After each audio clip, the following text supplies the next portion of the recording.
गोविंद की कन्हैया की उम्र कितनी थी? मात्र 4 वर्ष की। 4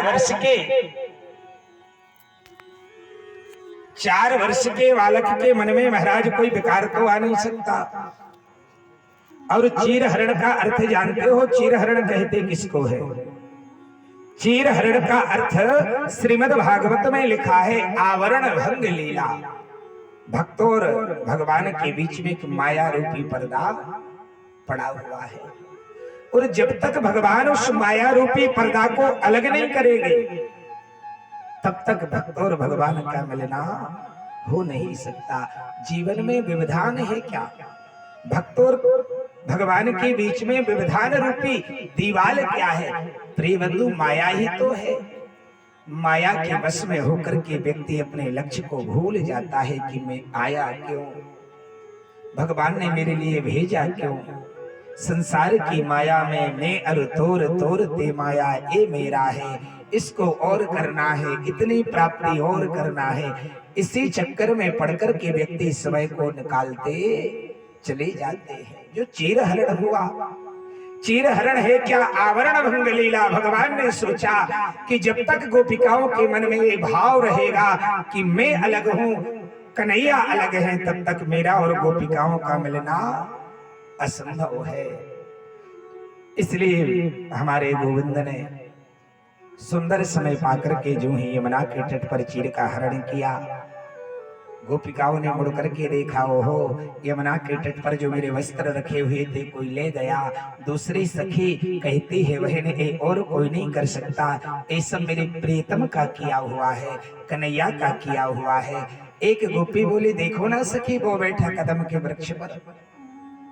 गोपिकाओं ने तो हाथ जोड़ लिए, श्याम सुंदर ते दास्या है कन्हैया, मैं तो आपके चरणों की सेविका हूं, मेरे को क्यों लज्जित कर रहे हो? मेरे वस्त्र मेरे को वापस दे दो। कन्हैया ने कहा, देवियों आपने अपराध किया। बोलो वृंदावन बिहारी लाल की। हमारी माताएं जो कुछ चढ़ाने को लाए वहीं बैठ जाना ला करके, बाद में जब कथा हो जाए ना तो आना, भगवान को प्रणाम करना और अपनी भेंट चढ़ा देना। बढ़िया। हमारे भक्तवृंद जो भी चढ़ावे के लिए जो भी वस्तु लाए, प्रेम से एक जगह बैठ करके कथा सुनना चाहिए। और कथा के बाद का नियम है कि बिना भागवत को प्रणाम किए हुए कभी जाना भी नहीं चाहिए। हाँ, कथा के बाद में उठ करके भागवत जी को प्रणाम करो, ठाकुर जी को प्रणाम करो, और जो कुछ श्रद्धा के अनुकूल आपको भेंट करना है वो भगवान को चढ़ा करके जाना चाहिए। बोलो वृंदावन बिहारी लाल की जय, राधा रानी सरकार की जय। भैया कथा का 6वां दिन है, कम से कम अब तो जोर से जयकार बोलना प्रारंभ कर दो। हाँ, जानते हो जब हम प्रेम से प्रभु का नाम उच्चारण करते हैं, जयकार लगाते हैं, जब प्रभु का नाम स्मरण करते हैं, तो हमने यदि जय बोली तो भगवान जय के आगे एक शब्द और मिला देते हैं, बा और मिला देते हैं। जय के आगे यदि बा शब्द और मिला दिया जाए तो क्या हो जाएगा? विजय। हम यदि भगवान की प्रेम से जय बोलेंगे तो परमात्मा प्रत्येक क्षेत्र में हमारी विजय श्री करना प्रारंभ कर देते हैं। बोलो वृंदावन बिहारी लाल की। आइए कथा प्रसंग पर ध्यान दें। हमारे गोविंद ने जैसे ही गोपिकाओं के पुनः वस्त्र वापस किए, गोपिकाओं ने तो चरण पकड़ लिए, कन्हैया मेरी कुछ इच्छा है। कन्हैया ने पूछा, देवियों आपकी क्या इच्छा है? हमारे कन्हैया बोले कि आपकी जो इच्छा है जरा प्रकट तो करो। तो ब्रज की गोपी कहती है, कन्हैया मैं आपके साथ में रास की लीला करना चाहती हूँ। हाँ। कन्हैया बोले, गोपी अभी तो समय नहीं है, उचित समय पर, जब समय का आगमन होगा उचित समय पर मैं एक एक गोपी को नाम ले लेकर के बुलाऊंगा। आप यमुना के तट पर पधारना और मैं आपके मनोरथ को पूर्ण करूंगा। महाराज गोपिकाओं को आश्वासन देकर के हमारे गोविंद पुनः नंद भवन की ओर प्रस्थान करते हैं। एकादशी के पावन पर्व पर बाबा नंद ने एकादशी का व्रत किया। यमुना के जल में स्नान करने के लिए गए। वरुण के दूत पकड़ करके ले जाते हैं, क्योंकि समय का भान नहीं रहा था नंद बाबा को। आखिर कन्हैया को जब मालूम चला, महाराज वरुण लोक से भी बाबा नंद को पुनः वापस लेकर के आते हैं। आज हमारे प्रभु को जैसे ही स्मरण हुआ, जैसे ही कन्हैया को याद आई, ओहो मैंने तो गोपिकाओं को वचन दिया था कि आपके साथ रास की लीला करूंगा। महाराज जैसे ही आज सुंदर समय को देखा, कन्हैया ने जैसे ही अपने हाथ में वेणु को धारण किया, शरद ऋतु का जैसे ही आगमन हुआ। सुखदेव कहते हैं परीक्षित, भगवान ताप तारात्रि शरदो फुल्ल मल्लिका। भगवान ने जैसे ही याद किया कि सर्दिये शरद पूर्णिमा आ रही है, शरद ऋतु का मंगलमय आगमन हुआ है। कन्हैया वेणु को हाथ में लेकर के, बंसी को हाथ में लेकर के महाराज यमुना के तट पर पहुंचे। हमारे कन्हैया ने महाराज जो ही वेणु का निनाद करना प्रारंभ किया, कन्हैया ने जो ही बंसी को बजाना प्रारंभ किया, महाराज इतनी अलौकिक बंसी बजाई, निसंब गीतम तदनंग वर्धनम। सुखदेव कहते हैं महाराज प्रभु ने जैसे ही बंसी को बजाना प्रारंभ किया, ब्रजस्त्रिया कृष्ण गृहीत मानसा। जिस गोपी ने उस बंसी की ध्वनि को अपने कानों से सुना, जो गोपी जिस अवस्था में थी महाराज दौड़ना प्रारंभ कर दिया कन्हैया की ओर। एक गोपी तो काजल लगा रही थी, एक आंख में काजल लगा पाया महाराज, दूसरी आंख में काजल लगाना भूल गई, दौड़ पड़ी कन्हैया की ओर। एक गोपी गाय को दुह रही थी, गाय को लगा रही थी, बंसी की आवाज आई, उसके कानों से टकराए, महाराज गाय दुहने वाले उस पात्र को वहीं पर छोड़ा और कन्हैया की ओर दौड़ना प्रारंभ कर दिया।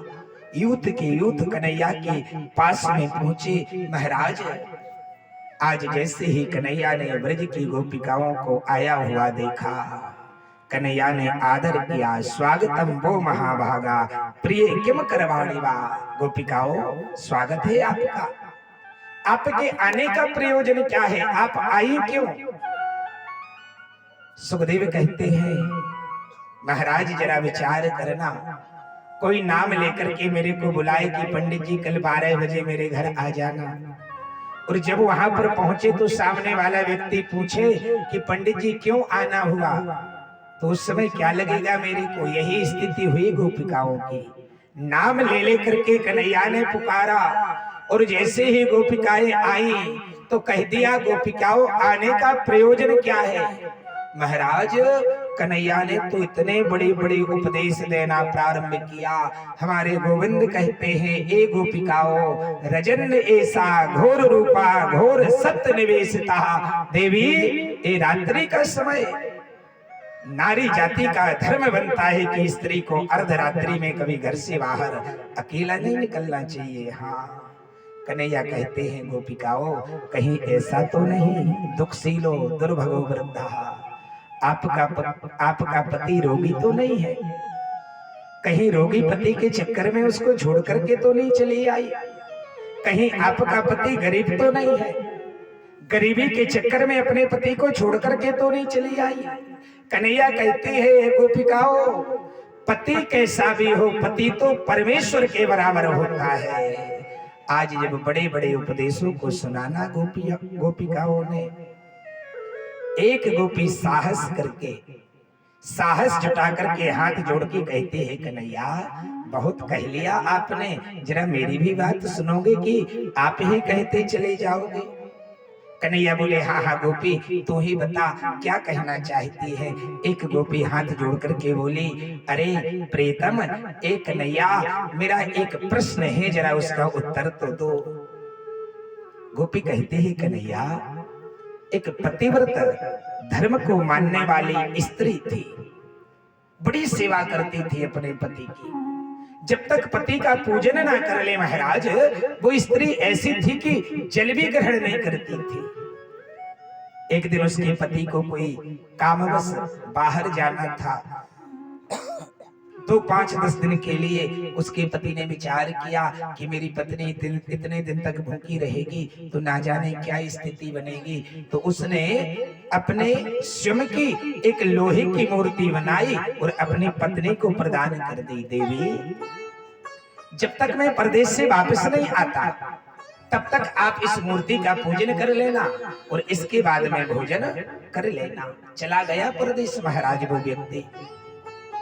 आज जैसे ही चौथे दिन की बात कि वो माताजी उस मूर्ति का घर के अंदर पूजन कर रही थी, अंदर से दरवाजा बंद था, कुंडी लगी हुई थी। इतने में वो पति भी आ गया, परदेश गया था जो। बाहर से साकर बजाना, कुंडी खटखटाना प्रारंभ की, ए भगवान जरा दरवाजा तो खोलो। अब गोपी बोली, कन्हैया आप ही बतलाओ कि उस नारी का धर्म क्या है। पहले उस मूर्ति का पूजन करे कि जल्दी से जाकर के दरवाजा खोले। कन्हैया बोले, देवी ये कोई बात पूछने की है? यदि सच्चा पति आ गया तो फिर मूर्ति की पूजन करने की कोई जरूरत नहीं है। गोपिकाएं हाथ जोड़ करके बोली, कन्हैया यही तो हम लोगों की स्थिति है। हमारे जो घर में पति है वह मूर्ति की तरह है। मेरे को जिस दिन मालूम चला कि सच्चे पति तो आप हो, संसार के आप तो प्रत्येक प्राणी के पति हो, प्रत्येक प्राणी के आप स्वामी हो, तो जैसे ही आपके आने का मालूम चला महाराज में सारी मर्यादाओं को तोड़ करके आपकी शरण में दौड़ी आ गई। कन्हैया बोले, ठीक है गोपिकाओं जब आ ही गई तो हमारे गोविंद ने बिच बिच गोपी, दो गोपी बिच बिच माधव, दो गोपिकाओं के बीच में एक माधव, एक श्याम सुंदर प्रकट हो गए। कलकल नादनी यमुना के पावन तट पर जैसे ही कन्हैया ने महाराज गोपिकाओं के गले में गलबैया डाल करके रास की लीला प्रारंभ की। कन्हैया ने जैसे ही रास रचाना प्रारंभ किया, कामदेव भगवान पर विजय प्राप्त करना चाहते थे। कामदेव आए, मोहिनी बाण छोड़ा कन्हैया के ऊपर, स्तंभन बाण छोड़ा, नाना प्रकार के प्रयोग किए कि कहीं भगवान के मन में कोई विकृति आए। भगवान ने कामदेव को लिया, एक कदम के वृक्ष पर उल्टा टांग दिया और हमारे गोविंद ने रास रचाना प्रारंभ कर दिया। आइए हम लोग भी मन में गोपी का भाव धारण करेंगे कि हे प्रभु हमारे जीवन में भी आप ऐसी कृपा करना। मन में गोपी भाव धारण करके हम लोग भी रास में सम्मिलित हों। उस मालिक से मन ही मन प्रार्थना करें कि कन्हैया मेरे लिए भी कभी चरणों में थोड़ी सी जगह देना कि हम लोग भी अपने जीवन को संभाल सके। बोलो रास बिहारी भगवान की।